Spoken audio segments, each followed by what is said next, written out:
رجب کا مہینہ ہے اور اس کی کون سی تاریخ ہے آج؟ اس مہینے میں کیا ہوتا ہے؟ کیا کرتے ہیں لوگ؟ کنڈے، اور کیا کرتے ہیں؟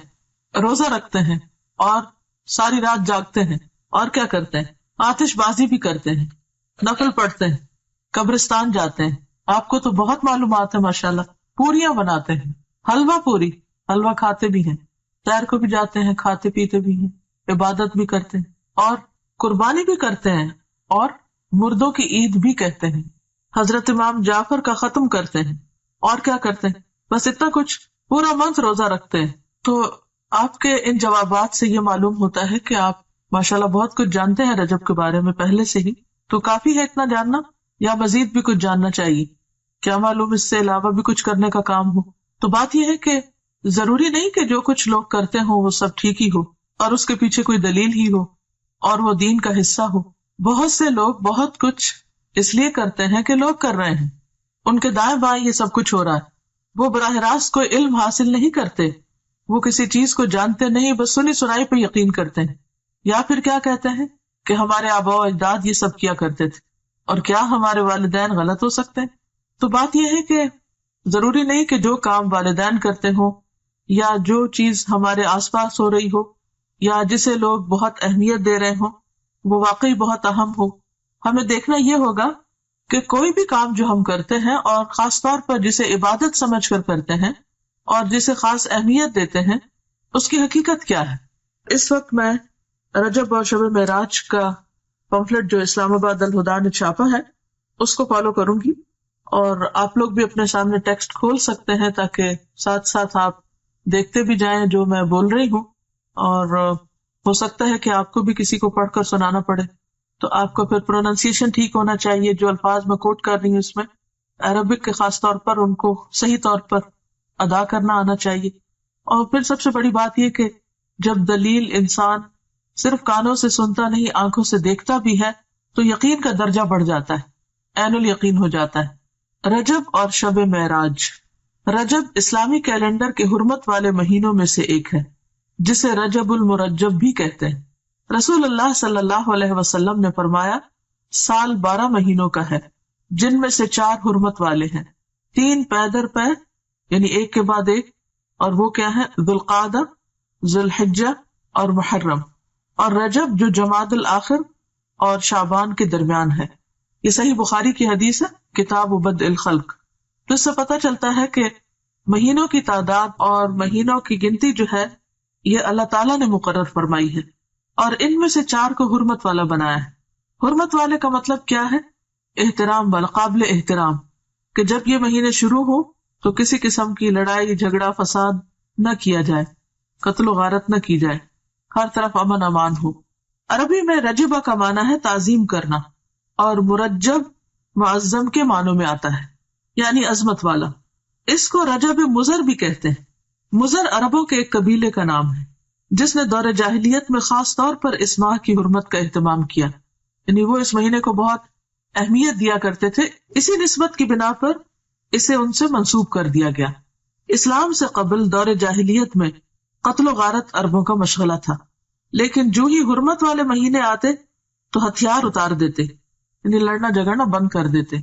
لہذا رجب کے بارے میں قبل از اسلام جاہلی عرب کہا کرتے تھے رجب منسل الاسنہ. رجب وہ ہے جو تیز ہتھیاروں کو اتار دے، یعنی جس میں لڑائی جھگڑا بند ہو جائے، ختم ہو جائے، یعنی اس کی تعظیم اور احترام لازم ہے. بہقی کی روایت میں آتا ہے کہ جاہلی لوگ ان مہینوں کا احترام کرتے، خصوصاً رجب کا، اور اس میں جنگ نہ کرتے اور بتوں کے نام پر جانوروں کی قربانی کرتے. یعنی صرف یہ نہیں تھا کہ وہ جنگ نہیں کرتے تھے بلکہ اس کے ساتھ ساتھ وہ بتوں کے نام پر قربانی بھی کرتے، گویا انہوں نے اس مہینے کو عبادت کا مہینہ قرار دیا. تاہم گزرتے ہوئے وقت کے ساتھ اس ماہ میں عبادت کے مندرجہ ذیل طریقے رواج پا گئے، یعنی اور طریقے بھی آ گئے، صرف قربانی نہیں بلکہ کچھ اور چیزیں بھی شامل کر لی. بالکل ایسے ہوتا ہے نا کہ جب ہم کھانا کھانے لگتے ہیں تو ایک مین میل ہوتا ہے اور اس کے ساتھ طرح طرح کی چٹپٹی چیزیں اور بھی لوازمات ہم شامل کر لیتے ہیں. تو اسی طرح جب ایک بدعت شروع ہوتی ہے تو پھر وہ ایک تک نہیں رکتی بلکہ اس کے ساتھ ساتھ اور بھی بہت سے کام شروع ہو جاتے ہیں، کیونکہ اللہ کی طرف سے جو دین آتا ہے بندے کے لیے اس پر تو بندہ مطمئن ہو جاتا ہے، وہ تھوڑا بھی کافی ہو جاتا ہے. لیکن جب انسان خود سے کوئی دین ایجاد کرنے لگتا ہے اور پھر ہر شخص دین کو اپنے ہاتھ میں لے لیتا ہے تو پھر اس کی کوئی حد نہیں ہوتی، آپ کہیں پر سٹاپ نہیں لگا سکتے۔ نبی صلی اللہ علیہ وسلم سے پہلے حضرت ابراہیم علیہ السلام نے جو قربانی کی تھی وہ رجب کے مہینے میں نہیں تھی، اور نہ ہی یہ ان کی سنت تھی، یہ عربوں نے خود سے ایک اختراع کی تھی، اور اس کے علاوہ بھی کچھ کام کرتے۔ اور پھر نہ صرف یہ کہ دور جاہلیت میں بلکہ دور اسلام کے بعد بھی جب دین کی تعلیمات آہستہ آہستہ لوگوں کے اندر سے کم ہونا شروع ہوئی اور بہت سی بدعات نے رواج پا لیا، تو پھر مسلمان ہوتے ہوئے بھی لوگ اس مہینے کو بہت معزز اور محترم قرار دیتے اور اس میں عبادت کے خود ساختہ طریقے انہوں نے رائج کر دیے جو کہ اصل سنت سے ثابت نہیں۔ وہ کیا تھے طریقے؟ پہلی چیز تو قربانی کا اہتمام۔ اس ماہ میں کچھ لوگ قربانی کرتے ہیں جو کہ دور جاہلیت کی رسم ہے۔ جاہلی عرب العتیرہ کے نام پر اس مہینے میں بکری کی قربانی کیا کرتے تھے، یعنی اونٹ نہیں، بھیڑ نہیں، گائے نہیں، بلکہ بکری، اور ذبح کی گئی بکری کی کھال کسی درخت پر ڈال دیتے تھے۔ اسے رجبیتن، رجب والی قربانی کہا جاتا، یعنی جس بکری کی کھال درخت پہ لٹکی ہوتی تو اس سے لوگوں کو کیا پتا چلتا کہ یہ رجب والی قربانی ہے، یعنی مزید اہتمام کر لیا۔ ایک تھے کہ قربانی کی، پھر یہ کہ قربانی بکری کی، پھر یہ کہ اس کی کھال درخت پر۔ اب ان باتوں کا دین سے کیا تعلق ہے؟ یہ تو انسانوں کو مشکل میں ڈالنے والی بات ہے۔ بخاری اور مسلم کی روایت میں ابو ہریرہ رضی اللہ عنہ رسول اللہ صلی اللہ علیہ وسلم سے روایت کرتے ہیں، لا فرع ولا عتیرہ، فرع اور عتیرہ کچھ نہیں۔ اونٹنی کا پہلا بچہ جو بتوں کے نام پر ذبح کیا جاتا فرع کہلاتا، یعنی عربوں میں صرف عتیرہ نہیں تھی، فرع بھی تھا، اور اس کے علاوہ بھی بحیرہ اور صائبہ اور حام اور وسیلہ جن کا تذکرہ آپ قرآن مجید میں پڑھتے ہیں۔ یہ مختلف طریقے تھے ان کے ہاں بتوں کے نام پر قربان کرنے کے، اور ان سب جاہلی عربوں کے خود ساختہ طریقے تھے، یہ ان کی اپنی اختراعات اور بدعات تھی جو انہوں نے دین کے نام پر، ثواب کے نام پر اور مختلف فائدوں کے خاطر ایجاد کر لیے تھے۔ یہ ابراہیم علیہ السلام کی سنت نہ تھے۔ خصوصی نماز کا اہتمام۔ بعض لوگ اس ماہ میں خصوصی نماز صلاۃ الرغائب پڑھتے ہیں۔ رجب کے پہلے جمعہ کی رات کو 12 رکعات 6 سلام سے پڑھی جاتی، جس میں سورت اخلاص کے بعد ہر رکعت میں 3 مرتبہ سورت القدر پڑھی جاتی۔ یہ بدعت 4 صدی میں شروع ہوئی جس کی کوئی اصلیت نہیں۔ امام ابن تیمیہ لکھتے ہیں کہ تمام علماء نے اجماع کے ساتھ اس نماز کو موضوع یعنی من گھڑت قرار دیا ہے، یعنی اس کی کوئی اصل نہیں ہے دین میں، دین تو مکمل ہو چکا ہے۔ نبی صلی اللہ علیہ وسلم ہر روز تہجد کی نماز پڑھا کرتے تھے، اور اس میں کبھی بھی یہ نہیں ملتا کہ آپ نے کوئی مخصوص سورت ہی پڑھی ہو، اور پھر اس میں یہ کہ ہر رکعت میں وہ سورت 3 بار پڑھی ہو، جیسے یہاں پر انہوں نے سورت اخلاص اور اس کے بعد ہر رکعت میں 3 مرتبہ سورت القدر پڑھنے کا لکھا ہے، اور کئی لوگ بڑی پابندی کے ساتھ اس کو پڑھتے بھی ہیں، اور پھر اس کے ساتھ بہت سی من گھڑت قسم کی فضیلتیں اور فائدے بھی منسوب کر دیے گئے ہیں۔ تو اسلام میں اس کی کوئی حقیقت نہیں، نہ قرآن میں اس نماز کا ذکر ہے، نہ نبی صلی اللہ علیہ وسلم نے اس نماز کی تاکید کی ہے یا تلقین، اور نہ ہی اس کا وجود ہے کسی بھی حدیث یا فقہ کی کتاب میں۔ یہ سراسر لوگوں نے خود گھڑ لی۔ عبادت کا صرف وہی طریقہ پسندیدہ ہے، عبادت وہی قابل قبول ہے جو اللہ اور اس کے رسول کی اتھارٹی کے ساتھ ہو، ان کے حکم کے مطابق ہو۔ خود سے عبادت کے طریقے ایجاد کرنا اللہ کی اتھارٹی میں یا اللہ کے حکم میں دخل دینا ہے، اور یہ انتہائی غلط چیز ہے کہ جس کام کے لیے ہم انٹائٹلڈ ہی نہیں، جو ہمارا کام ہی نہیں، اس میں انٹرفیئرنس کیسی؟ عبادت کے طریقے بتانا صرف معبود کا کام ہے، عابد کا کام نہیں۔ عابد بندہ غلام تو صرف پیروی کرے گا، اطاعت اور فرما برداری کرے گا، وہ خود سے وہ قانون نہیں بنائے گا، تو اس چیز کی کسی کو بھی اجازت نہیں۔ تو ہم سب کو اس کے بارے میں بے حد محتاط رہنا چاہیے، اور دین کے نام پر، عبادت کے نام پر، ثواب کی خاطر کیا جانے والا کوئی بھی کام جب بھی ہم شروع کریں تو ضرور یہ سوچیں کہ کیا اس کی کوئی دلیل قرآن میں ہے، کیا یہ سنت رسول صلی اللہ علیہ وسلم سے ثابت ہے، کیا یہ اجر جو بتایا جا رہا ہے واقعی حقیقی معنوں میں اس کا کچھ وجود ہے، یا صرف ایک جھوٹ گھڑ لیا گیا ہے۔ اس طرح کی چیزیں دین میں شامل کرنا اور پھر ان کی پابندی کرنا، اور ایک خاص رات میں یا خاص دن میں یا خاص طریقے پر، یہ سب چیزیں دین میں دخل اندازی ہے، اور یہ ناپسندیدہ ہے.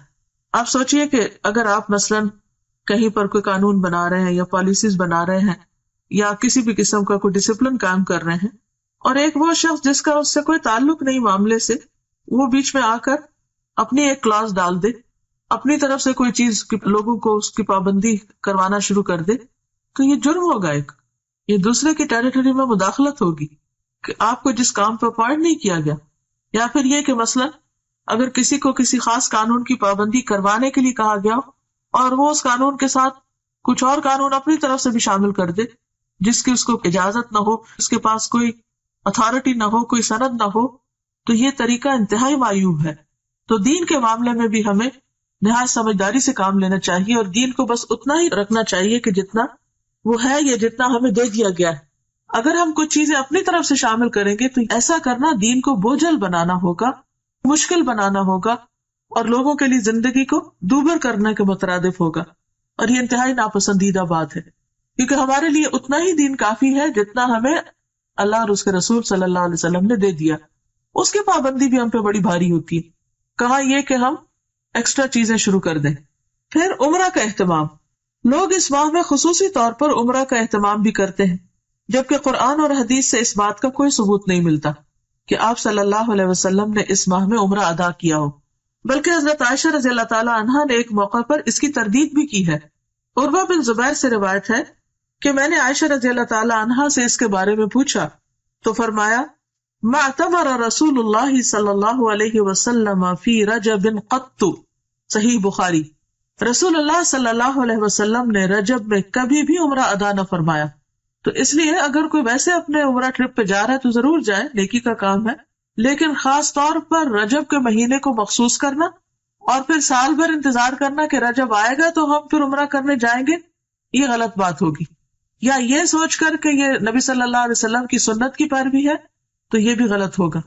یعنی رجب میں عمرہ کرنا منع نہیں، لیکن یہ سوچ کے کرنا کہ اس میں اجر زیادہ ہے یا یہ نبی صلی اللہ علیہ وسلم کا طریقہ ہے تو یہ بات غلط ہوگی، ناپسندیدہ ہوگی. تو اس سے بچنا چاہیے. پھر وہ عمرہ نہیں رہے گا، بدعت کا ایک کام ہو جائے گا جس پر انسان کی پوچھ ہو سکتی، کیونکہ حدیث میں صاف طور پر آتا ہے نا کہ کل محدثۃ بدعہ، ہر نئی ایجاد کی ہوئی چیز بدعت ہوتی، وکل بدعۃ ضلالہ، اور ہر بدعت گمراہی ہے، وکل ضلالۃ فی النار، اور ہر گمراہی آگ کی طرف لے جاتی. یعنی جس چیز کو اللہ نے ہمارے لیے مقرر نہیں کیا اور جس پر کوئی ثواب نہیں بتایا، اس پر کسی انسان کو یہ حق نہیں کہ وہ لوگوں کو ثواب بتا کر اس پر پابند کرے. پھر روزوں کا اہتمام. بعض لوگ اس ماہ میں خصوصی روزوں کا اہتمام کرتے ہیں. صحیح روایات سے پتہ چلتا ہے کہ آپ نے کبھی مسلسل 3 ماہ رجب، شعبان اور رمضان روزے نہ رکھے اور نہ اس کی تاکید کی. شعبان اور رمضان کا تو ملتا لیکن رجب کو آپ نے ساتھ نہیں ملایا. بعض لوگ 27 رجب کا روزہ رکھتے ہیں اور اس روزے کو عام دنوں کے روزوں سے افضل سمجھتے ہیں، یعنی خاص طور پر 27 تاریخ کے روزے کا اہتمام، یہ بھی درست نہیں. متعدد احادیث سے نبی کریم صلی اللہ علیہ وسلم کا مخصوص دنوں یا تاریخوں میں نفلی روزوں کا اہتمام کرنا ثابت ہے. یعنی ایسا نہیں کہ کوئی دن اور مقرر نہیں، اور دن ہے مقرر، لیکن وہ آپ صلی اللہ علیہ وسلم نے خود کیے ہیں.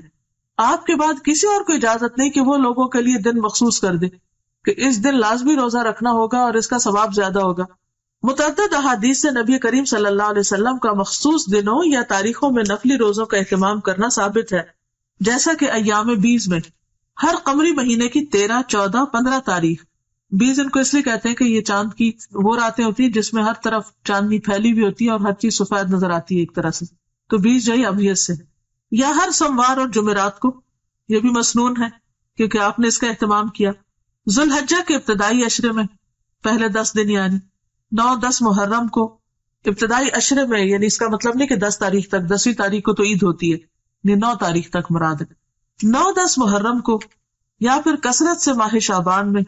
ان تمام کے بارے میں صحیح اور مستند احادیث ملتی ہیں، لیکن 27 رجب کے روزے کے بارے میں کوئی روایت نہیں ہے. لہٰذا اگر کوئی خصوصی طور پر اس دن کا روزہ رکھتا ہو تو اس کا روزہ تو ہو سکتا ہے، مگر یہ عمل مسنون نہیں ہوگا بلکہ بدعت شمار ہوگا. قرآن کریم میں ارشاد ربانی ہے، یا ایھا الذین آمنوا لا تقدموا بین یدی اللہ ورسولہ، الحجرات آیت 1. اے لوگوں جو ایمان لائے ہو، اللہ اور اس کے رسول سے آگے نہ بڑھو۔ عمر رضی اللہ عنہ اس ماہ میں نہ صرف یہ کہ روزہ رکھنے سے منع کیا کرتے تھے، بلکہ لوگوں کے ہاتھوں پر ہاتھ مار کر مجبور کرتے کہ وہ روزہ توڑ دے، کیونکہ ماہ رجب کی تعظیم اور اس میں روزہ رکھنا دور جاہلیت کی رسم تھی۔ یہ مصنف ابن ابی شیبہ کی روایت ہے۔ اور ایسا کیوں کرتے تھے؟ کیونکہ قرآن پاک کا یہ حکم ان کے سامنے تھا کہ لوگوں اللہ رسول سے آگے مت جاؤ، یعنی جو کام انہوں نے نہیں بتایا وہ تم اپنے ہاتھ میں نہ لو اور ان سے بڑے بننے کی کوشش نہ کرو، کیونکہ عموماً حکم چلانے والے ایک طرح سے اپنی بڑائی کا اظہار کر رہے ہوتے ہیں۔ البتہ اگر کوئی شخص بطور عادت ہر ماہ چاند کی 13، 14 اور 15 تاریخ یا پیر اور جمعرات کو رکھتا ہو تو اس ماہ میں بھی رکھ سکتا ہے، یعنی اگر 27 رجب پیر کو آ رہی ہے اور اس کی پہلے سے عادت ہے ہر پیر کو روزہ رکھنے کی، تو ایسا شخص روزہ رکھ سکتا ہے۔ 22 رجب کو لوگ کیا کرتے ہیں؟ کنڈوں کا اہتمام کرتے ہیں۔ 22 رجب کے کنڈوں کا اہتمام بھی بر صغیر میں عام ہے۔ 22 رجب کو کنڈے بھرنا بطور رسم رواج پا چکا ہے، یعنی اس کا رواج عام ہو چکا ہے۔ اس رسم میں کسی منت کے پورا ہونے پر حلوہ پوری اور کھیر وغیرہ پکائی جاتی ہے۔ تاریخ کے مطالعہ سے یہ بات سامنے آتی ہے کہ اس رسم کی ابتدا 1906 یعنی 1906 میں امیر مینائی کے خاندان سے ہوئی، جو ہندوستان کے شہر سے تعلق رکھتا تھا۔ اس رسم کا مقصد امام جعفر کی روح کو ایصال ثواب تھا، حالانکہ اس بات کا تعین نہیں ہو سکا کہ مذکورہ امام کی پیدائش یا وفات ماہ رجب میں ہوئی تھی۔ کوئی بھی نہیں جانتا کہ واقعی امام جعفر اس مہینے میں پیدا ہوئے یا ان کی وفات ہوئی، لیکن اس رسم کو جو کہ تقریباً 100 سال پہلے شروع ہوئی امام جعفر سے منسوخ کر دیا گیا۔ تو اس سے یہ بھی پتہ چلتا ہے کہ اس کا آغاز نبی صلی اللہ علیہ وسلم نے نہیں کیا، یہ چیز اصل دین میں نہیں۔ اسلام میں کسی بھی برگزیدہ شخصیت کی پیدائش کے دن خوشی منانے یا خصوصی صدقہ و خیرات کی کوئی گنجائش نہیں ہے، یعنی کسی بھی انسان کے حوالے سے کوئی دن منانا اسلامی روایت نہیں ہے، مثلا برتھ ڈے منانا یا برسی منانا یا انہی خاص دنوں پر کوئی صدقہ خیرات کرنا، یہ سب چیزیں بعد کی پیداوار ہیں۔ صحابہ کرام ان چیزوں سے بہت آگے تھے، ان کی زندگیوں میں ایسی مصروفیات نہیں تھی، اسی وجہ سے انہوں نے بڑے بڑے کام کیے، دین کی بڑی خدمت کی۔ آج ہم میں سے اکثر لوگ وقت کی کمی کا شکایت کرتے ہیں کہ وقت نہیں ہے، تو اس کی بھی اصل وجہ کیا ہے؟ اس کی بنیادی وجہ ہمارا غیر ضروری، غیر متعلق چیزوں میں اپنا وقت لگانا ہے یا اپنا مال لگانا ہے۔ جہاں صدقہ کی ضرورت ہوتی ہے وہاں ہم صدقہ نہیں کرتے، بھوکے کو کھانا نہیں کھلاتے، یتیم کی پرورش سے جی چراتے ہیں۔ اسی طرح دین کے کام، تبلیغ کے کاموں میں خرچ کرنا تو ہمارے ذہن میں ہی نہیں ہوتا، یا اس کو تو ہم صدقہ خیرات میں شامل ہی نہیں کرتے، یا صدقہ جاریہ کے کام یا پروجیکٹ جو ہیں وہ نظر انداز کیے رکھتے ہیں، یعنی اوور آل جو امت کی حالت، اسی وجہ سے ہماری حالت دیکھنے کے قابل ہے۔ لیکن پھر ہمارا مال کہاں جاتا ہے؟ یا تو وہ شادی کی بڑی بڑی تقریبات میں صرف ہو جاتا ہے، یا پھر وہ وفات کے موقع سے متعلق بہت سے جو رسم و رواج ہم لوگوں نے عام کر رکھے ہیں ان میں خرچ ہو جاتا ہے، یا پھر اسی قسم کے نظر اور منت ہے جس کا اسلام میں کوئی بھی تصور نہیں، کوئی اس کی اوریجن نہیں، ان میں خرچ ہو جاتے ہیں۔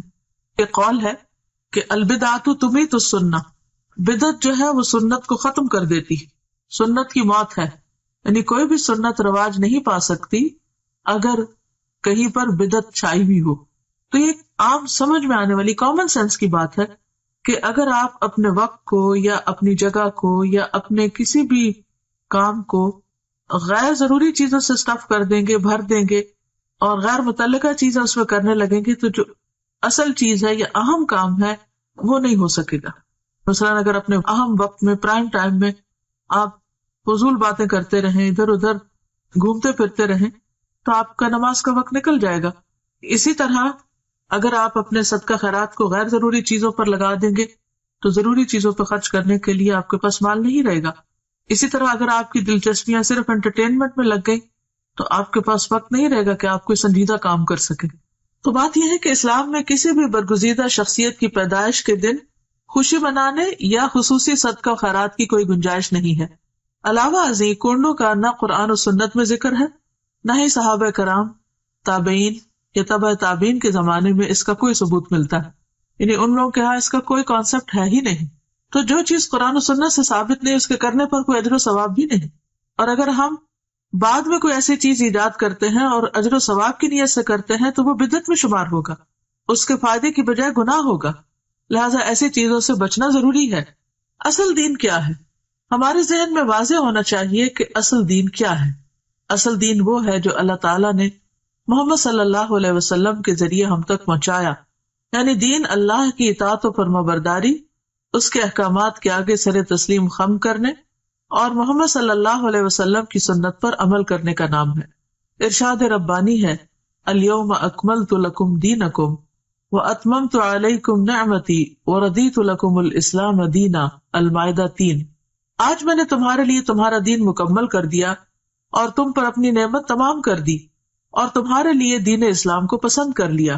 لہذا کوئی بھی ایسا کام جو آپ صلی اللہ علیہ وسلم نے نہ کیا اور نہ ہی اس کا حکم دیا، اسے دین کا حصہ سمجھتے ہوئے ادا کرنا اور پھر اس پر اجر و ثواب کی توقع رکھنا بدعت ہے. نبی کریم صلی اللہ علیہ وسلم کا ارشاد ہے، کل محدثۃ بدعہ وکل بدعۃ ضلالہ وکل ضلالۃ فی النار. بے شک ہر نئی بات بدعت ہے اور ہر بدعت گمراہی ہے اور ہر گمراہی آگ میں لے جانے والی ہے. بدعتی کے بارے میں رسول اللہ صلی اللہ علیہ وسلم کا ارشاد مبارک ہے کہ اللہ تعالیٰ بدعتی کی توبہ قبول نہیں کرتا جب تک کہ وہ بدعت ترک نہیں کرتا. یہ صحیح حدیث ہے ترغیب و ترہیب کی. یعنی ایسے شخص کی توبہ بھی قبول نہیں ہوتی جو ان چیزوں کو چھوڑتا نہیں جو دین کے نام پر اس نے خود ایجاد کر لی یا نبی صلی اللہ علیہ وسلم کے بعد اگر کسی نے ایجاد کی اور وہ ان کی پیروی اور پابندی کر رہا ہے. آپ صلی اللہ علیہ وسلم نے فرمایا، میں اپنے حوض پر تم سے پہلے موجود ہوں گا اور تم میں سے کچھ لوگ میرے سامنے لائے جائیں گے، پھر انہیں میرے سامنے سے ہٹا دیا جائے گا تو میں کہوں گا کہ اے میرے رب، یہ میرے ساتھی ہیں. لیکن مجھ سے کہا جائے گا کہ آپ نہیں جانتے انہوں نے آپ کے بعد کیا کیا نئی چیزیں ایجاد کر لی تھی. یہ صحیح بخاری کی روایت ہے. تو اس سے آپ اندازہ لگائیں کہ اگر کوئی شخص دین میں نئے طریقے ایجاد کرتا ہے اور ان کی پابندی کرتا ہے اور ان کو فرض کے درجے پر لے آتا ہے تو قیامت کے دن ایسے شخص کو نبی صلی اللہ علیہ وسلم کے حوض سے پانی نصیب نہ ہوگا اور آپ اس شخص سے خفا ہوں گے کیونکہ اس نے دین کو اپنے ہاتھ میں لے لیا. لہٰذا ایسے تمام طریقوں اور کاموں سے بچنے کی ضرورت ہے جو دین کے نام پر آپ کے بعد ایجاد کر لیے گئے ہوں، کیونکہ آپ صلی اللہ علیہ وسلم نے فرمایا، من احدث فی امرنا ھذا ما لیس منہ فہو رد. صحیح بخاری. جس نے ہمارے اس دین میں کوئی ایسی چیز ایجاد کی جو اس میں سے نہ ہو تو وہ مردود ہے، یعنی ریجیکٹڈ ہے، قابل قبول نہیں. اسی طرح یہ ہے کہ بعض لوگ 27 رجب کی شب کو عبادت کا اہتمام کرتے ہیں، تو اس کے بارے میں دین کا حکم کیا ہے؟ دیگر بدعات کے علاوہ 27 رجب کو رات جاگ کر عبادت کرنے اور دن کو روزہ رکھنے کو بھی بہت اہمیت دی جاتی ہے اور اس کی نسبت واقع معراج سے کی جاتی ہے. حالانکہ نبی کریم صلی اللہ علیہ وسلم نے اپنی حیات مبارکہ میں واقع معراج کے بعد اس رات کسی خصوصی عبادت کا نہ تو اہتمام کیا اور نہ ہی نبی کریم صلی اللہ علیہ وسلم کا کوئی قول یا عمل 27 رجب کی شب خصوصی عبادت کے بارے میں ہے. یعنی یہ سب کچھ سیلف کریٹڈ. نہ تو آپ نے ایسی کوئی عبادت کی اس رات، نہ صحابہ نے روزہ رکھا اور نہ ہی آپ نے کوئی ایسا حکم دیا. آپ کے جانثار صحابہ کرام یا ازواج مطہرات میں سے بھی کسی نے اس کا اہتمام نہیں کیا. لہٰذا ایسے تمام طریقوں اور کاموں سے بچنے کی ضرورت ہے جو دین کے نام پر نبی کریم صلی اللہ علیہ وسلم کے بعد ایجاد کر لیے گئے ہوں. یعنی اپنی طرف سے کسی چیز کی پابندی نہ اپنے اوپر اس طرح فرض کے درجے میں کرنی چاہیے اور نہ ہی کسی اور کو اس کا پابند کرنا چاہیے. واقع معراج کے ظہور کی حقیقت اپنی جگہ مسلم ہے، یہ واقعہ تو پیش آیا ہے، مگر یہ بھی ایک حقیقت ہے کہ اس کے رونما ہونے کی تاریخ کے بارے میں کم و بیش 36 مختلف اقوال ملتے ہیں. 36 ڈفرنٹ ورژنز ہیں. بعض کے مطابق یہ واقعہ ربیع الاول میں ہوا، بعض نے رمضان، بعض نے ہجرت سے چند سال بعد اور بعض نے چند ماہ قبل کہا. اس کی حتمی تاریخ کسی صحیح حدیث سے یقینی طور پر ثابت نہیں کہ واقعی یہ 27 رجب کو ہی ہوا ہوگا. تاہم یہ بات تسلیم شدہ ہے کہ نبی کریم صلی اللہ علیہ وسلم کو مکی زندگی کے آخری حصے میں یہ خاص مشاہدہ کرایا گیا جس میں ہمارے لیے سیکھنے اور عمل کرنے کے بہت سے پہلو ہیں. قرآن پاک میں اللہ تعالیٰ نے فرمایا ہے، سبحان الذی اسری بعبدہ لیلا من المسجد الحرام الی المسجد الاقصی الذی بارکنا حولہ لنریہ من آیاتنا انہ هو السمیع البصیر. سورۃ بنی اسرائیل آیت نمبر 1.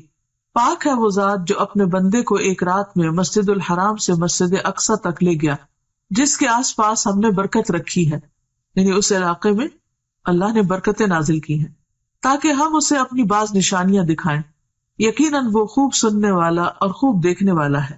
اس آیت میں جس واقعے کی طرف اشارہ ہے وہ اسراء کے نام سے مشہور ہے۔ اسراء کے لفظی معنی ہے رات کو سفر کرنا، رات کو چلنا۔ یہ وہی سفر ہے جس میں نبی کریم صلی اللہ علیہ وسلم کو جسم اور روح سمیت مسجد الحرام یعنی مکہ سے مسجد اقصی فلسطین تک معجزاتی طور پر لے جایا گیا، یعنی براق پر۔ فرشتوں کی ہمنشینی کا یہ سفر اس زمانے کے حالات، اسباب سفر اور فاصلے کی طوالت کی وجہ سے انسانی عقل اور سمجھ سے بالاتر ہے، یعنی انسان نہیں سمجھ سکتا کہ ایک رات میں آپ اتنی تیزی سے وہ سفر کیسے کیے اور کس طرح آپ واپس بھی آ گئے۔ لیکن جیسا کہ اس آیت میں واضح کیا گیا ہے کہ پاک ہے وہ ذات، یعنی اللہ جو اپنے بندے کو لے گیا، یعنی اللہ تعالیٰ کے لیے کچھ بھی مشکل نہیں۔ جن چیزوں کو ہم ناممکن سمجھتے ہیں وہ اللہ کے ہاں ناممکن نہیں۔ تو جس ذات میں کمال قدرت ہو وہ سب کچھ کر سکتا ہے۔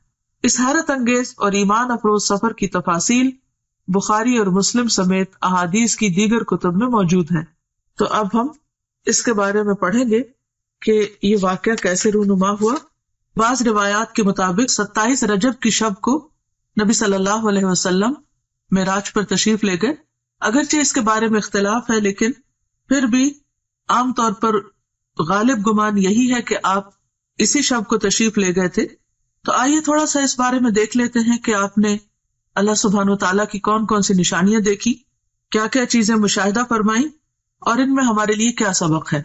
آغاز سفر اور شق صدر۔ شق کہتے ہیں پھاڑنے کو اور صدر کہتے ہیں سینے کو، اور شق صدر کا معنی ہے سینے کو کھولنا۔ اس کی تفصیل آگے ملے گی، ابھی اتنا ہی کافی۔ انس بن مالک رضی اللہ عنہ سے مروی ہے کہ معراج کی رات جب بیت اللہ سے نبی کریم صلی اللہ علیہ وسلم کو لے جایا گیا تو وحی آنے سے قبل آپ کے پاس 3 فرشتے آئے۔ اس وقت آپ مسجد الحرام میں سو رہے تھے۔ ان میں سے ایک نے پوچھا وہ کون ہے، یعنی آپ کی طرف اشارہ کر کے۔ دوسرے نے جواب دیا وہ ان میں سب سے بہتر ہیں۔ تیسرے نے کہا ان میں جو سب سے بہتر ہے انہیں لے لو۔ اس رات اتنا ہی واقعہ پیش آیا اور نبی صلی اللہ علیہ وسلم نے اس کے بعد انہیں نہیں دیکھا یہاں تک کہ وہ دوسری رات آئے جبکہ آپ کا دل دیکھ رہا تھا اور آپ کی آنکھیں سو رہی تھیں لیکن دل نہیں سو رہا تھا۔ تمام انبیاء کی نیند ایسی ہی ہوتی ہے، انہوں نے آپ سے کوئی بات نہ کی یہاں تک کہ آپ کو اٹھا کر چاہے زمزم کے پاس لٹایا، چاہ کہتے کنویں کو، یعنی زمزم کے کنویں کے پاس۔ یہاں جبریل علیہ السلام نے اپنا کام سنبھالا اور سینہ مبارک گردن تک خود اپنے ہاتھ سے چاک کیا یعنی کاٹا، اور سینہ اور پیٹ کی تمام چیزیں نکال کر انہیں اپنے ہاتھ سے زمزم کے پانی سے دھویا۔ جب خوب دھو چکے تو آپ کے پاس سونے کا ایک تشت لایا گیا، تشت پلیٹ کو کہتے ہیں جیسے ٹرے وغیرہ۔ اس میں سونے کا ایک بڑا پیالہ تھا جو حکمت اور ایمان سے پر تھا، یعنی بھرا ہوا تھا۔ اس سے آپ کے سینے اور گلے کی رگوں کو پر کر دیا، یعنی بھر دیا۔ وہ حکمت اور ایمان انڈیل دیا سینے اور گلے کی رگوں کو۔ سینہ مبارک پھر سے سی دیا گیا، صحیح بخاری کتاب التوحید۔ اور بہت سے لوگ اس بات پر حیران ہوں گے اور پریشان بھی ہوں گے کہ یہ کیسے ممکن ہے کہ کسی کا سینہ چاک کر دیا جائے۔ تو بات یہ ہے کہ اگر آج اللہ تعالیٰ نے انسان کو یہ عقل دی ہے اور انسان سرجری کے ذریعے سینہ کھول کے پھر اسے بند کرنے کے قابل ہو گیا ہے، اور یہاں تک کہ بعض لوگوں کا ہارٹ ٹرانسپلانٹ کیا بھی گیا ہے اور کافی حد تک اس میں کامیابی بھی ہوئی ہے، تو کیا اللہ کے بھیجے ہوئے فرشتوں اور خاص طور پر جبریل علیہ السلام جو القوی الامین ہے، اللہ تعالیٰ ان کو یہ ٹیکنیک نہیں سکھا سکتا، ان کو یہ طریقہ نہیں بتا سکتا کہ سینہ کھولا کیسے جائے اور سینہ بند کیسے کیا جائے؟ تو یہ بھی اللہ کی نشانیوں میں سے ایک نشانی ہے، اور ایسا علم ہمارے ایمان بالغیب کا ایک ٹیسٹ ہے بیسیکلی، کہ کیا ہم اس پر ایمان رکھتے ہیں۔ بعض اوقات قرآن مجید میں ایسی کوئی بات آتی ہے جیسے موسیٰ علیہ السلام کے معجزات کا ذکر ہے یا دیگر انبیاء کے، تو ہم یہ سوچ کر اس کو مان لیتے ہیں کہ یہ اللہ کا کلام ہے اور قرآن مجید میں کوئی شک نہیں اور یہ درست ہوگا۔ لیکن جب حدیث میں ہم ایسی کوئی بات پڑھتے ہیں تو بعض اوقات ہم شک میں پڑ جاتے ہیں۔ تو ہدایت کے لیے بہت ضروری ہے کہ والذین یؤمنون بما انزل الیک وما انزل من قبلک، وہ لوگ جو ایمان لاتے ہیں اس چیز پر جو آپ کی طرف نازل کی گئی، یعنی صرف قرآن مجید ہی نہیں نازل کیا گیا حکمت بھی نازل کی گئی. اور جیسا کہ اس حدیث سے تو واضح طور پہ پتہ چل رہا ہے کہ آپ کے سینے کو حکمت سے بھر دیا گیا. تو یہ کہاں سے آئی تھی حکمت؟ کہاں سے آیا تھا ایمان؟ کون لایا تھا؟ وہی لایا تھا جو دوسری وحی لاتے تھے، یعنی جبریل علیہ السلام. کہاں سے لائے تھے؟ اللہ سبحانہ و تعالیٰ کی طرف سے لائے تھے. اور پھر آپ کے اندر انڈیل دی گئی، ڈال دی گئی، اور اس سے آپ کا سینہ بھر دیا گیا. اب آپ سوچ رہے ہوں گے کہ حکمت اور ایمان تو ایبسٹریکٹ چیزیں ہیں، اور گلے کی رگیں جو ہے یا سینہ جو ہے یا دل جو ہے وہ دیکھنے کو مادی چیزیں ہیں، تو یہ کیسے ممکن ہوا؟ تو آپ دیکھیے کہ جیسے روح غیر مادی ہے اور ہمارا جسم مادی ہے. جب روح انسان کے اندر آتی ہے تو وہ تو نظر نہیں آتی، اس کا تو کوئی وزن نہیں ہوتا، تو وہ کیسے آ جاتی؟ وہ کون ڈالتا ہے؟ وہ بھی تو اللہ تعالیٰ فرشتے کو بھیج کر روح ڈالتے ہیں نا. تو جو رب ایک ایبسٹریکٹ چیز کو، نظر نہ آنے والی چیز کو انسان کے جسم کے اندر اور پورے جسم کے اندر ایک فرشتے کو بھیج کر ڈال سکتا ہے، جو رب، کیا وہ رب ایمان اور حکمت کو ایک پیغمبر کے سینے میں نہیں ڈال سکتا؟ خواہ وہ مادی تھے یا نہیں تھے، وہ جس بھی حال میں تھے، ہمیں اس کا علم نہیں دیا گیا. ہمارا فرض بنتا ہے اس پر ایمان لانا، کیونکہ یہ ایمان بالغیب ہی کی ایک قسم ہے. تو یہ سفر کا آغاز تھا، یعنی آپ نے ابتدا میں کچھ نشانیاں دیکھی اور ان کو محسوس کیا، اور خواب میں آپ کو چیزیں دکھائی گئیں. اس کے بعد پھر کیا ہوا؟ مسجد الحرام سے مسجد اقصیٰ تک اسراء کا واقعہ، اور اسراء عربی میں کہتے ہیں رات کے وقت سفر کرنے کو. اس کے بعد آپ کے پاس شراب، دودھ اور شہد کے برتن لائے گئے. آپ نے دودھ پسند فرمایا. جبریل علیہ السلام نے کہا آپ نے فطرت پائی، آپ کو ہدایت نصیب ہوئی، اور آپ کی امت کو بھی. یہ مسند احمد کی روایت کا حوالہ ہے. حوالہ جہاں لکھا ہوتا ہے اس کا معنی ہوتا ہے کہ بات پوری کی پوری نہیں لکھی گئی، بلکہ اس میں کچھ اختصار کے ساتھ روایت کی گئی ہے، یعنی اس انفارمیشن کا سورس مسند احمد ہے. یہاں پر آپ دیکھیے کہ آپ صلی اللہ علیہ وسلم براق پر سفر کرتے ہیں، انبیاء کی امامت کرتے ہیں، اور پھر اس کے بعد آپ کی مہمانی کی جاتی اور 3 چیزیں پیش کی جاتی، اور تینوں میں سے آپ دودھ کو پسند کرتے ہیں. تو اس سے یہ پتہ چلتا ہے کہ انسان کے کھانے پینے کی جو چوائس ہوتی ہے وہ اس کی شخصیت کی عکاس ہوتی ہے. اب دنیا میں بھی اگر کوئی شراب کو پسند کرتا ہے تو اس کا مطلب یہ ہے کہ اس کی ایک خاص قسم کی پرسنالٹی. دودھ کو پسند کرنے والے شہد کو پسند کرنا، تو ہر انسان اپنے اپنے مزاج کے مطابق چیزوں کا انتخاب کرتا ہے. اور پھر بعض لوگوں کا انتخاب صرف ان کی اپنی ذات تک نہیں، ان کے خاندان اور پھر خاندان سے آگے بھی لوگوں کو متاثر کرتا ہے. تو خاص طور پر جو لوگ دین کا کام کرنے والے ہیں ان کے لیے بے حد ضروری ہے کہ وہ انبیاء کی سنت کو فالو کریں اپنے کھانے پینے کی چوائس میں بھی. مسجد اقصیٰ سے آسمانوں کی طرف معراج. معراج کا لفظ جو ہے یہ عین را جیم سے ہے. عروج اسی سے ہے جس کا معنی ہوتا ہے بلندی، اور معراج عربی میں سیڑھی کو کہتے ہیں. مسجد اقصیٰ سے آپ کو عالم بالا میں لے جایا گیا. معراج عربی میں سیڑھی کو کہتے ہیں جو اوپر چڑھنے کے لیے استعمال ہوتی ہے. اس نسبت سے سفر کے اس حصے کو بھی معراج کہا گیا ہے.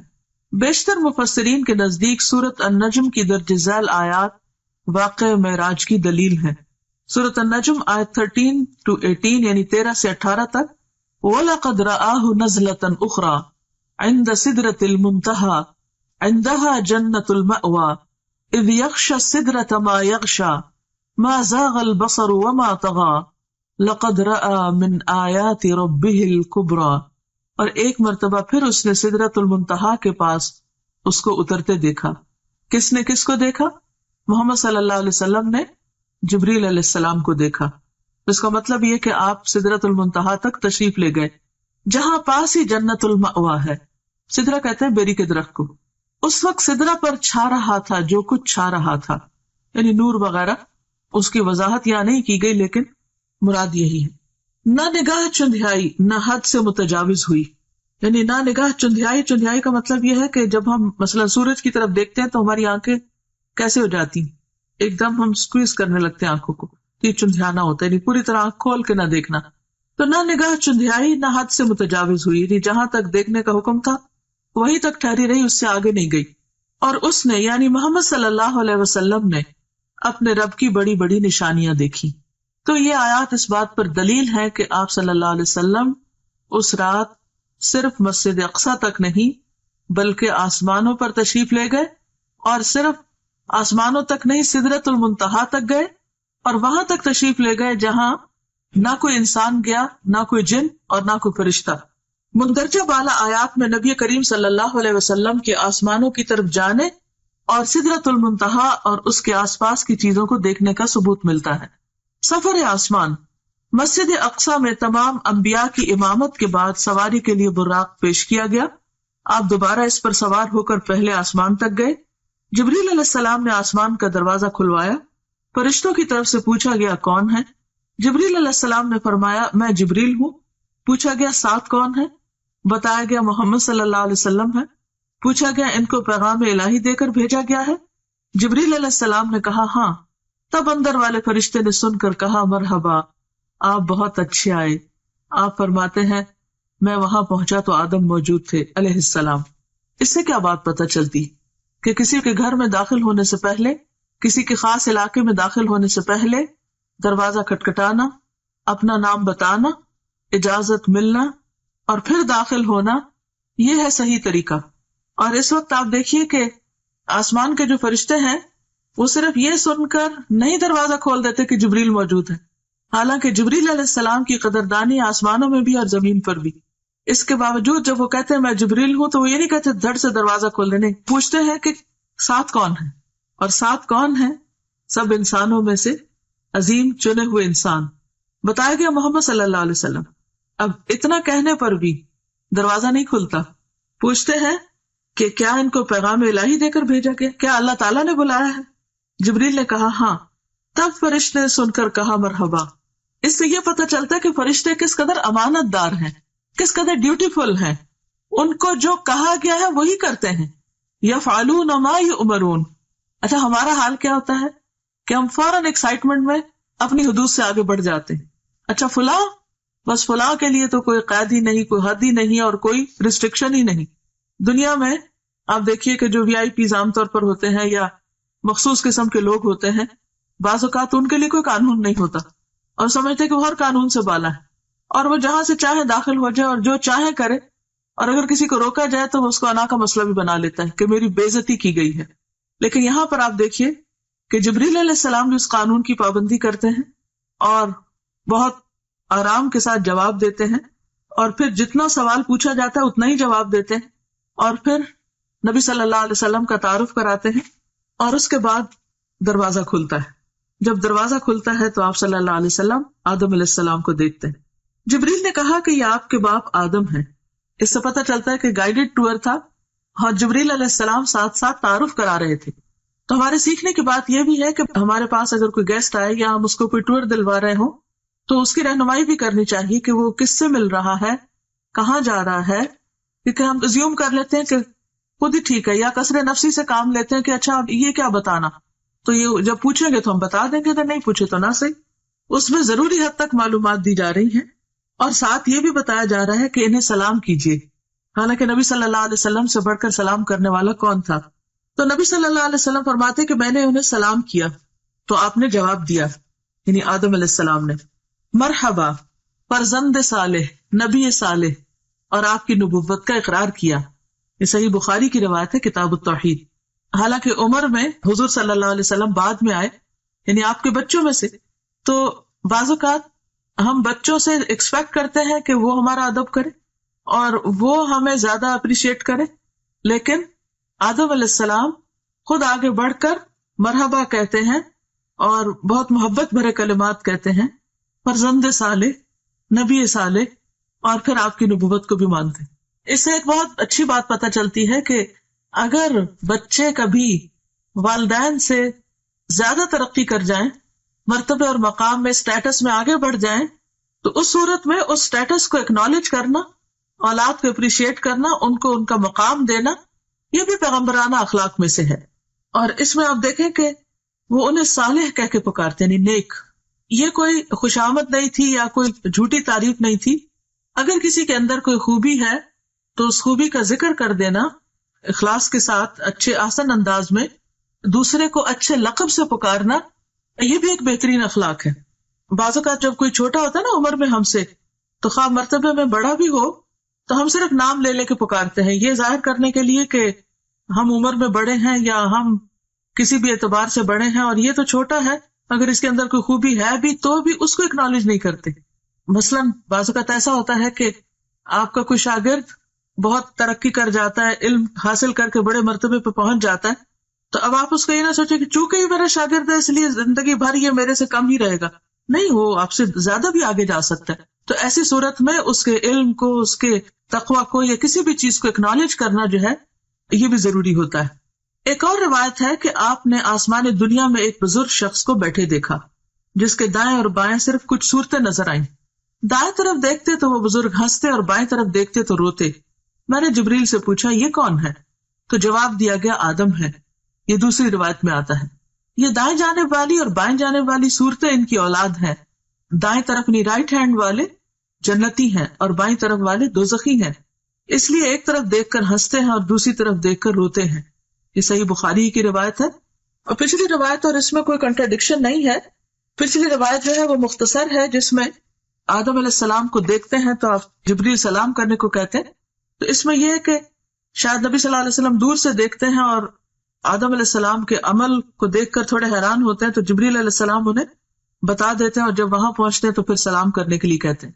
نبی کریم صلی اللہ علیہ وسلم فرماتے ہیں جبریل مجھے لے کر آگے بڑھے اور دوسرے آسمان تک پہنچے. پھر اسی طرح سوال و جواب ہوئے. وہاں مجھے عیسیٰ اور یحییٰ علیہ السلام ملے جو باہم خالہ زاد بھائی بھی ہیں. جبریل علیہ السلام نے کہا یہ یحییٰ اور عیسیٰ علیہ السلام ہیں، انہیں سلام کیجیے.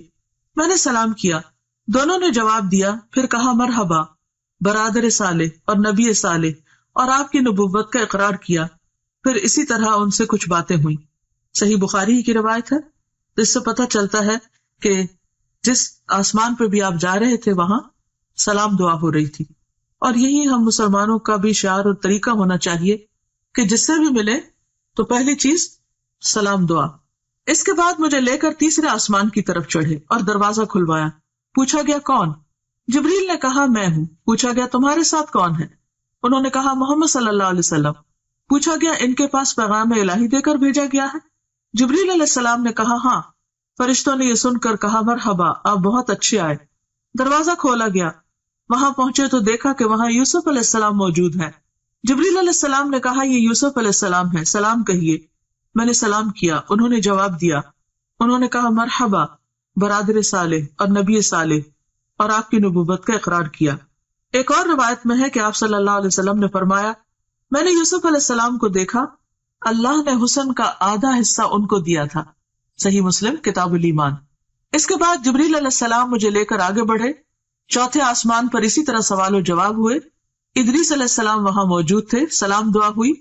انہوں نے بھی اسی طرح برادر صالح اور نبی صالح کہہ کر مرحبا کہا اور آپ کی نبوت کا اقرار کیا. برادر بھائی کو کہتے ہیں فارسی میں. اس کے بعد جبریل علیہ السلام پانچویں آسمان تک آگے بڑھے. وہاں بھی اسی طرح سلام دعا ہوئی. ہارون علیہ السلام وہاں موجود تھے. انہوں نے بھی نبی صالح برادر صالح کہہ کر مرحبا کہا اور آپ کی نبوت کا اقرار کیا. اس کے بعد آگے چھٹے آسمان تک چڑھے. دروازہ کھلوایا گیا اور اسی طرح سوال و جواب اور مرحبا کہا اور آپ کی نبوت کا اقرار کیا. یہاں پر موسیٰ علیہ السلام تھے. آپ انہیں چھوڑ کر آگے بڑھے تو وہ رونے لگے. پوچھا آپ کے رونے کی کیا وجہ ہے؟ انہوں نے کہا میں اس لیے روتا ہوں کہ یہ نوجوان پیغمبر نبی صلی اللہ علیہ وسلم میرے بعد مبعوث ہوئے. ان کی امت کے لوگ میری امت کے لوگوں سے زیادہ تعداد میں جنت میں جائیں گے. یعنی انہیں اپنی امت کا فکر تھا اور وہ ان کے غم میں ایک طرح سے رو رہے تھے. یہ نہیں کہ انہیں نبی صلی اللہ علیہ وسلم کو زیادہ خیر ملنے پر حسد کا شکار ہو کر رونا دھونا شروع کر دیا. اور اس سے یہ بھی پتہ چلتا ہے کہ جب انسان کسی کے اندر کوئی خوبی اور بھلائی دیکھتا ہے تو اس وقت وہ تمنا کرتا ہے کہ اس کے پاس بھی خوبی اور بھلائی ہو. لیکن یہاں آپ دیکھیں کہ موسیٰ علیہ السلام اپنی ذات نہیں اپنی امت کی فکر کر رہے ہیں، اور یہ امت کی خیرخواہی اور لوگوں کی خیرخواہی جو ہے یہ انبیاء کی سرشت میں ہوتی ہے. اس کے بعد ساتویں آسمان پر پہنچے اور دروازہ کھلوایا. پوچھا گیا کون؟ میں نے کہا جبریل ہوں. پوچھا گیا تمہارے ساتھ کون ہے؟ انہوں نے کہا محمد صلی اللہ علیہ وسلم ہے. پوچھا گیا ان کے پاس پیغام الہی دے کر بھیجا گیا؟ اس سے پتہ چلتا ہے کہ ہر آسمان کے فرشتے نے ایسا ہی کیا. جبریل علیہ السلام نے کہا ہاں. فرشتوں نے یہ سن کر کہا مرحبا، آپ بہت اچھے آئے. جب میں وہاں پہنچا تو ابراہیم علیہ السلام کو موجود پایا. جبریل علیہ السلام نے کہا یہ آپ کے جد امجد ابراہیم علیہ السلام ہیں، انہیں سلام کہیے. میں نے انہیں سلام کیا. انہوں نے جواب دیا اور فرمایا مرحبا فرزند صالح نبی صالح، اور بیٹا کہہ کر پکارا. آپ کی نبوت کا اقرار کیا. وہاں ابراہیم علیہ السلام بیت المعمور کے ساتھ ٹیک لگا کر بیٹھے ہوئے تھے، یعنی گویا دنیا میں جو ان کا خاص بہترین عمل تھا اس کی جزا کے طور پر اللہ تعالیٰ نے ان کو وہاں بھی گھر عطا کیا۔ سیدنا ابن عباس سے مروی ہے کہ آپ ایک ایسے مقام پر پہنچے جہاں پر جبریل علیہ السلام نے آپ کا ساتھ چھوڑ دیا، تو اس پر آپ نے فرمایا ایسے مقام پر کوئی دوست اپنے دوست کو نہیں چھوڑتا، آپ میرا ساتھ کیوں چھوڑ رہے ہیں؟ جبریل علیہ السلام نے فرمایا اگر میں اس مقام سے آگے بڑھوں تو نور سے جل جاؤں گا، سنن بہقی کی روایت ہے۔ اس کے بعد آپ کو سدرۃ المنتہا تک لے جایا گیا، اس کے بیر حجر کے مٹکوں کے برابر اور اس کے پتے ہاتھی کے کان کی طرح تھے، یعنی پتے بہت بڑے بڑے تھے اور بیر بھی بہت بڑے بڑے۔ اس پر سونے کے پتنگے چھا گئے اور اللہ کے حکم سے جو کچھ چھانا تھا چھا گیا۔ یہ حجر کے مٹکے جو ہے یہ علاقے کا نام ہے اور وہاں کے برتن شاید مشہور ہیں یا خاص سائز کے ہیں تو اس لیے ان سے تشبیہ دی گئی۔ اور اللہ کے حکم سے جو کچھ چھانا تھا چھا گیا، اس سے وہ سدرہ بیری کا درخت تبدیل ہو کر اتنا خوبصورت ہو گیا کہ اللہ کی کوئی مخلوق اس کا حسن بیان کرنے کی تاب نہیں رکھتی۔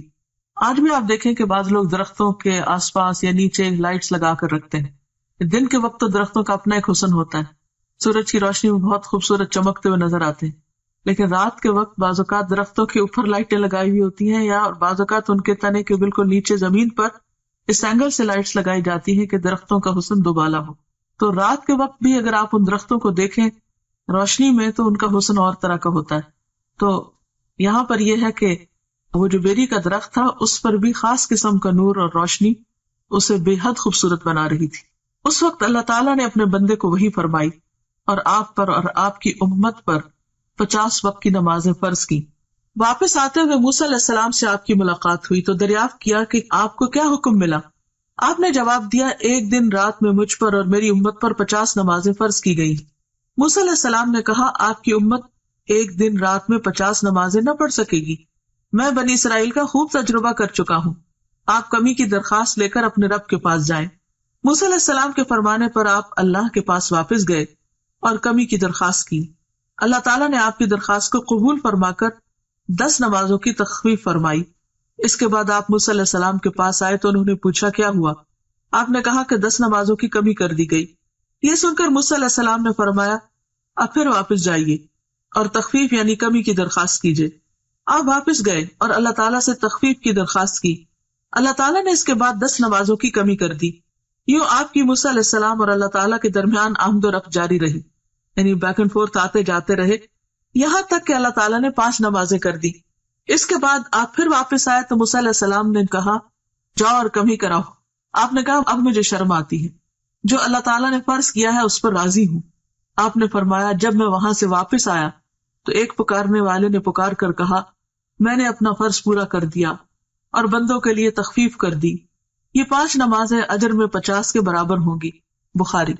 اس سے ایک اور بات یہ بھی پتہ چلتی ہے کہ بعض اوقات کوئی حکم آتا ہے، کوئی پالیسی بنتی ہے یا کوئی ایسا قانون پاس ہوتا ہے جو عوام کے لیے بہت مشکل ہو سکتا ہے، تو جو بھی شخص یا جو بھی انسان یہ سمجھتا ہو کہ یہ لوگوں کے لیے بھاری ہوگا یا مشکل ہو تو وہ ان کے حق میں سفارش کر کے بات کر سکتا ہے۔ یہاں پر آپ دیکھیے کہ نبی صلی اللہ علیہ وسلم اللہ تعالیٰ کا حکم آنے کے بعد اس میں تخفیف کی درخواست کر رہے ہیں اور موسیٰ علیہ السلام سفارش کر رہے ہیں، تو اس سے ایک تو ہم موسیٰ علیہ السلام کی بہت مرہون منت ہے، انہوں نے ہمارا بہت خیال کیا، ورنہ ہم جو 5 نہیں پڑھتے تو 50 کہاں پڑھتے، تو کس قدر مشکل ہوتی۔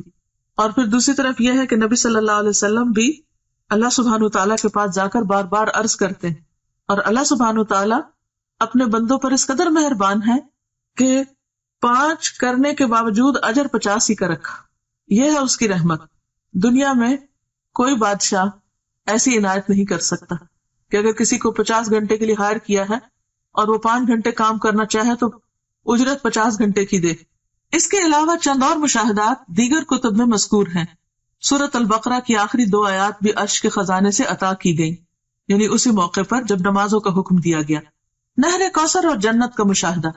سدرۃ المنتہا پر بہت سے عجائبات کا مشاہدہ کرنے کے بعد رسول اللہ صلی اللہ علیہ وسلم نے فرمایا پھر مجھے جنت میں لے جایا گیا تو میں نے وہاں دیکھا کہ موتیوں کے قبے ہیں اور اس کی مٹی کستوری ہے۔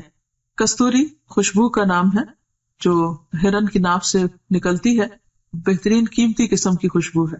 تو یہ مٹی سے بھی خوشبو آ رہی تھی. مٹی کی دنیا میں بھی خوشبو ہوتی ہے لیکن وہاں کی خوشبو کستوری جیسی تھی. جنت میں آپ نے نہر کوثر کا مشاہدہ فرمایا. حضرت انس سے روایت ہے کہ نبی کریم صلی اللہ علیہ وسلم نے فرمایا میں ایک نہر پر آیا, اس کے دونوں کنارے موتیوں اور قبوں کے تھے, یعنی چھوٹے چھوٹے جیسے پرلز کے چھوٹے چھوٹے ڈیونز تھے. میں نے پوچھا جبریل علیہ السلام یہ کیا ہے؟ جبریل علیہ السلام نے کہا یہ کوثر ہے. صحیح بخاری. یعنی آپ کو وہ نہر جو عطا کی گئی انا اعطیناک کل کوثر کہہ کر وہ بھی آپ کو دکھائی گئی. ابراہیم علیہ السلام کو امت محمد صلی اللہ علیہ وسلم کے نام خصوصی پیغام. ابن مسعود بیان کرتے ہیں کہ رسول اللہ صلی اللہ علیہ وسلم نے فرمایا معراج کی رات میری ملاقات حضرت ابراہیم علیہ السلام سے ہوئی. انہوں نے کہا اے محمد صلی اللہ علیہ وسلم اپنی امت کو میری طرف سے سلام کہیے. تو ہم سب کو کیا کہنا چاہیے؟ وعلیکم السلام. اور ان کو بتائیے کہ جنت کی مٹی بڑی عمدہ ہے, اس کا پانی میٹھا ہے لیکن وہ چٹیل میدان ہے, یعنی اس میں کچھ اگانے کی ضرورت ہے, اور اس کی کاشتکاری سبحان اللہ والحمد للہ ولا الہ الا اللہ واللہ اکبر ہے. اللہ پاک ہے اور تمام تعریف اللہ ہی کے لیے ہے